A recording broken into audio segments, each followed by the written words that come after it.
बावनकुळे प्रकरणात बीफच्या उल्लेखानंतर संजय राऊतांचा भाजपवर हल्लाबोल। नागपूरमध्ये हिट अँड रनची घटना घडली आहे। यात भाजपचे प्रदेशाध्यक्ष चंद्रशेखर बावनकुळे यांच्या मुलाचे संकेतचे नाव आहे। या प्रकरणी गाडीचा चालक मद्यप्राशन करून होता असा दावा केला जात आहे। या मुद्द्यावरून राजकारण चांगलंच तापलं आहे।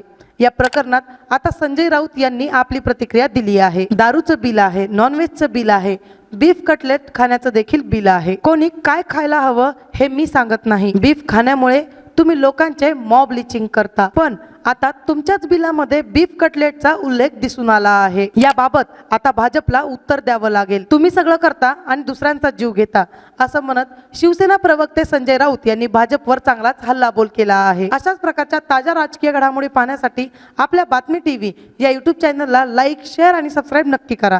धन्यवाद।